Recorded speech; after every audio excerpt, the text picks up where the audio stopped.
And we are live, and it's time to kick off our first game here between these two players, Sean, and it is a PvP. And I'll tell you what, as of late, PvPs have certainly been, well, they've been changing a little bit. I find myself enjoying them much more. And you know, when you have a clash of styles in the way that we do right here, I hope that we are enjoying them even more. Let's introduce our players on the west side of the map as the Red Protoss. It is ESC.Daisy.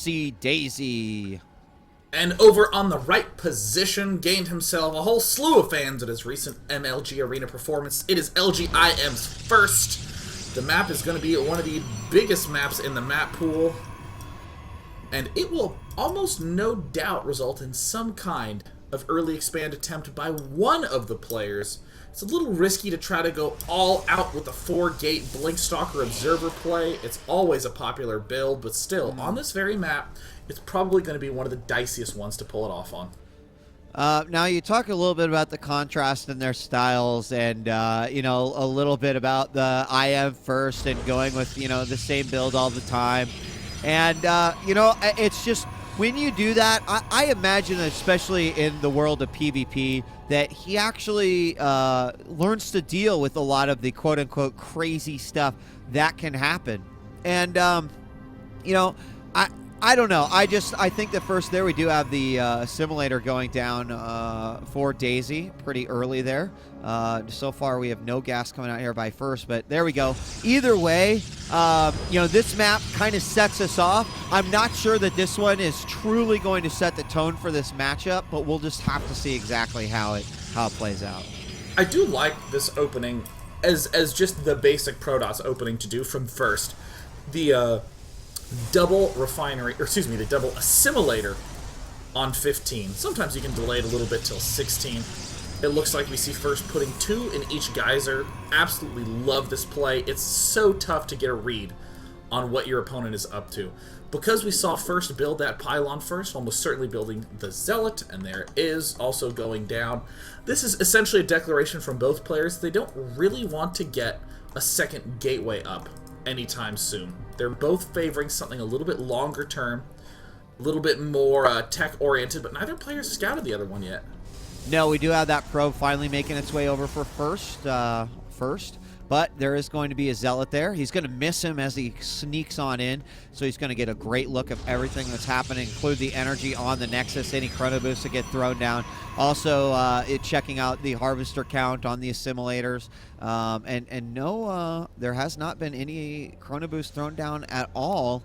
But over on the other side, pretty much a similar situation. Difference is that Stalker's going to get out before any sort of scout could potentially happen. So first kind of has the upper hand here. I do like the early chrono boost on the Stalkers from Daisy. Getting that map control is so helpful, but you kind of have to step into aggression. Oh, yes! First! Go first! First immediately is just my... He's my dog now. Mr. Wheat. You're Going lying. for the Phoenix is just, I think, one of my all-time favorite ways to play out in this matchup. Ever since I even saw Liquid Tyler, aka Liquid Noni, doing it in the early beta days. It's so fun. It's a great way to do map control, but when you're in first position, you have to be very careful. Right now, first is essentially saying, because I saw your second gas geyser, I'm assuming you're not 4-gating. That is the only that's the only way that first can actually prepare against a 4-gate right now. I mean, he has no other tools to answer it. Yeah, and he's got to be just a little careful here to make his way back into the base. Could have gotten caught off guard by those 2 Stalkers, but does retreat back in. Should be able to hide his secret at least a little bit longer. Will they actually move up? Yep. We'll go ahead and take care of the Zealot. Moves that Zealot back and doesn't lose it. Yeah, very, very nice. And gets at least a little care here, but more importantly, the first Phoenix is out, second one on its way. Chrono boosts are going down, 2 gateways done, and Warp Gate is done, so he should be able to defend this a little bit better. But the problem is that, I mean, there's just not a lot of solid oh gosh, Daisy went Robo first. Oh, this is going to be a nightmare for Daisy to deal with. Ordinarily in first position, you're feeling very, very on edge. You don't have a 3rd gateway, you don't have a Robo. But now that we see first darting in with those 2 Phoenixes, he's going to see this, and there's the lift. See you later, Sentry. A huge loss for Daisy.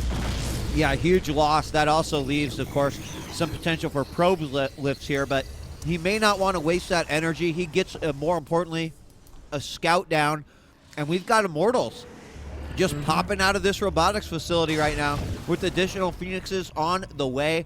There is the robotics bay as well. I don't Daisy. like this play from Daisy. I mean, in first position, non-stop Phoenix is going to be absolutely excellent. The only other thing he should really be spending his gas on is anything out of the robotics facility. The rest of the time, first can just easily one base with a better composition and eventually crush. But it looks like first, feeling mega confident, might just go straight up for the expand, but we see these Phoenixes continuing to dart in. Oh, Daisy has to be just feeling terrible, and first is just in the biggest of leads. Yeah, absolutely. As another Phoenix comes and joins, and they just stack up on that energy. Now, I haven't seen the probe. Actually, the probe went down. It did look like he was going to throw down that Nexus, but he decides to instead throw down the robotics bay and the additional gateways. You know, having seen the robotics bay himself, and he is watching that, even camping this robotics facility to see if he might be able to get some free hits here on a Colossus. Of course, it's not really going to happen. And is one of these... No, this second Immortal isn't stuck, I don't think. Yeah. I mean, honestly, first is just in a unbelievably good position. We even saw him add on Phoenix number 5. Most ordinarily, the way that you out-composition your opponent is simply... Oh, and look at that, first even using his Phoenix in the top right to pick off an Observer. Ordinarily, you just go Phoenix, Immortal, and Crush. But look at this. Oh, the Phoenixes catch the Colossus. Going to be able to do a little teensy bit of hull damage. Come back here, can lift up some of these probes in the main if he wants to.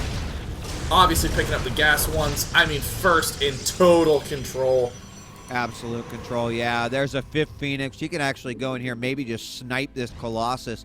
But the Stalker's aware of that. Now keep in mind, if he keeps the Phoenixes alive, getting lifts on the Immortals, and here we go, moving in, getting some more hits. He does sacrifice a single Phoenix as a result. There's not a whole lot of ground army here, believe it or not. The pylon does get down. He does not prevent that, and you know, this is suddenly looking pretty scary here for Daisy. Does he have enough on the ground? I mean, if first loses this, I will be shocked. It looks like Daisy moving up to the high ground. There's the target fire. He needs to kill off that Colossus soon, and he does barely manage to get it. He must lift the Immortals. There's the lift on the Immortal, and now first with the Zealot Sentry Barrier, destroying absolutely everything. The food count is plummeting, and Daisy gets absolutely wrecked. And there's the GG. Yeah, I mean, once the